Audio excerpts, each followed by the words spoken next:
Le Conseil ordinaire des ministres de ce jeudi 19 décembre 2019 a examiné 8 projets de textes, 7 projets de textes adoptés et un projet rejeté.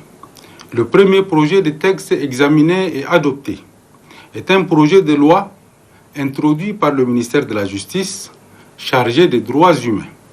Il porte sur la modification des articles 1er et 69, ainsi que le livre 4 de la loi numéro 011 du 17 juin 2013 relative au Code de l'organisation judiciaire qui institue une cour criminelle non permanente. C'est pour pallier l'engorgement des cours d'appel causé par la recrudescence des crimes et améliorer les conditions des multiples accusés qui s'éternisent en prison sans jugement que cette modification a été proposée. L'institution des chambres criminelles dans les cours d'appel rendrait celles-ci permanentes et opérationnelles à plein temps et amènerait les cours d'appel à considérer désormais les sessions criminelles comme des audiences ordinaires qui seront programmées régulièrement, évitant ainsi à l'État la mobilisation des frais de session criminelle jugés onéreux. Le deuxième projet de loi émane aussi du ministère de la Justice chargé des droits humains.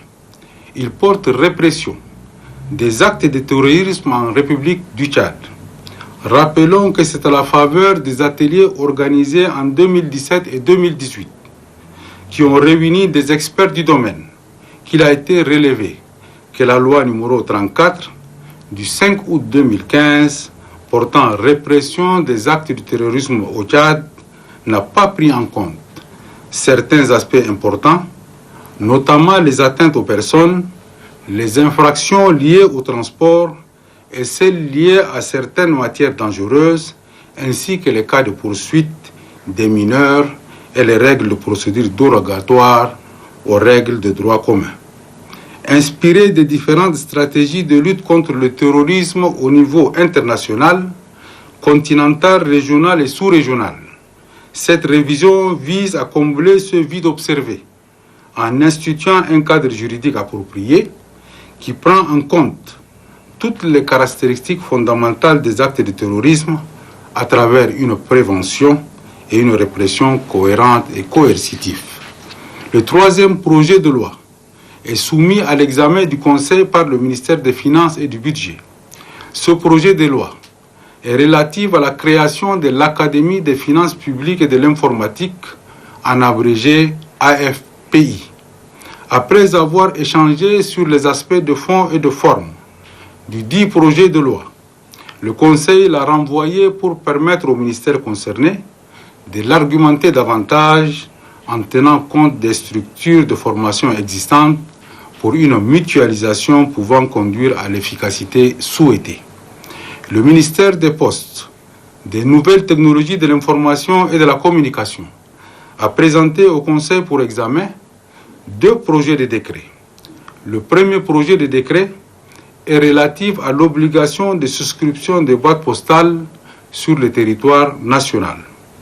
Opérateur historique du secteur postal, la Société tchadienne des postes et de l'épargne STPE éprouve d'énormes difficultés pour assurer son fonctionnement et son implantation sur le marché national. Ces multiples problèmes ne lui permettent pas de répondre aux défis de la mondialisation, de la libéralisation, des concurrences et de nouvelles technologies de l'information et de la communication. En vue de la rendre compétitive, un programme de relance a été élaboré nécessitant la mobilisation des ressources financières suffisantes.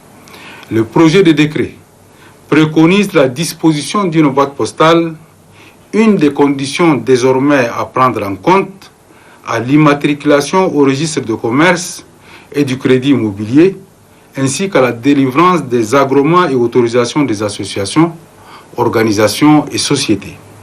La simulation faite pour l'acquisition et l'attribution de 15 000 nouvelles boîtes postales permettra de dégager un chiffre d'affaires d'1,5 milliard de francs CFA.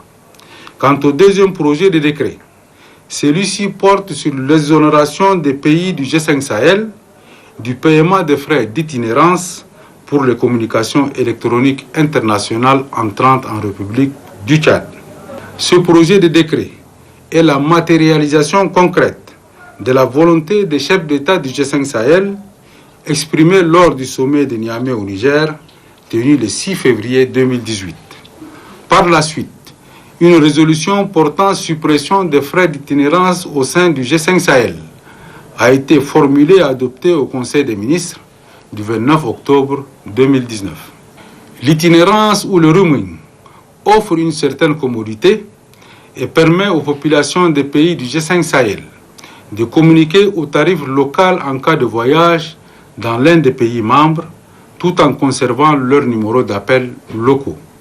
Cette mesure contribuera aussi à une plus grande intégration des populations de l'espace G5 Sahel et facilitera les renseignements entre ces pays frères pour une lutte accrue et plus efficace contre le terrorisme. En adoptant ce projet, le Tchad réaffirme sa volonté de respecter son engagement pris lors du sommet des chefs d'État du G5 Sahel, tenu en février 2018 à Niamey, au Niger. Cette dynamique enclenchée permet également au Tchad de tirer le bénéfice découlant de la suppression des frais d'itinérance. Le ministre du Pétrole, des Mines et de l'Énergie a également introduit au Conseil pour examen 3 projets de décret. Le premier porte adoption de la politique minière du Tchad. Ce projet de décret découle d'un constat fait sur l'exploitation artisanale des matériaux de construction de certaines ressources minières du sol et du sous-sol. C'est dans le souci de passer de l'exploitation artisanale à celle industrielle des métaux précieux et des matériaux que ce projet de décret a été soumis au Conseil des ministres. La politique minière du Tchad entend tirer les leçons de l'expérience acquise dans l'exploitation du pétrole entre 2003 et 2014 en vue d'optimiser la gestion des ressources minières présentes dans plusieurs provinces du Tchad et établir le cadastre minier. Cette politique boostera à terme celle de l'emploi et de la formation professionnelle et contribuera à la création d'environ 40 000 emplois par an. Outre les avantages précités, la politique minière du Tchad actualise le cadre légal et réglementaire, prend en compte les activités d'orpaillage, intègre les principes de l'initiative pour la transparence dans les industries extractives et organise la mise en place d'une brigade minière afin de sécuriser l'activité des parties prenantes. Le deuxième est un projet de décret d'application de la loi numéro 010 du 20 juin 2018 portant ratification de l'ordonnance numéro 004 du 21 février 2018 portant code minier. Plusieurs innovations ont enrichi ce projet de décret en vue de favoriser la relance du secteur minier, contribuant de manière substantielle à la relance de l'économie nationale. Il est clairement mentionné sur ce projet de décret que les ressources minières sont la propriété de l'État qui les gère dans l'intérêt national.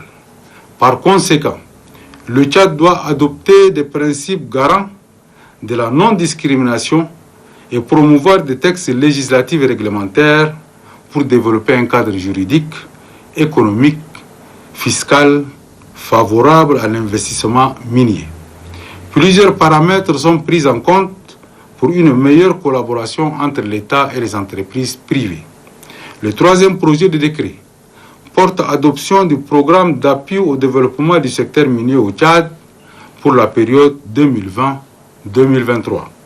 Ce programme vise à améliorer la gouvernance économique et financière du secteur minier par la mise en œuvre optimale des ressources minérales tout en préservant l'environnement et la cohésion sociale.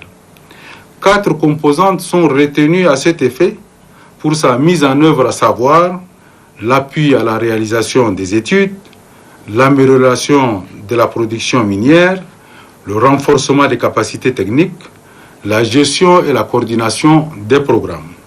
Le coût global du programme s'élève à un peu plus de 46 milliards de francs CFA. Tous les projets du secteur minier, déjà listés et les nouveaux, sont pris en compte par le programme. commencé à 10 h. La séance a pris fin à 11h50.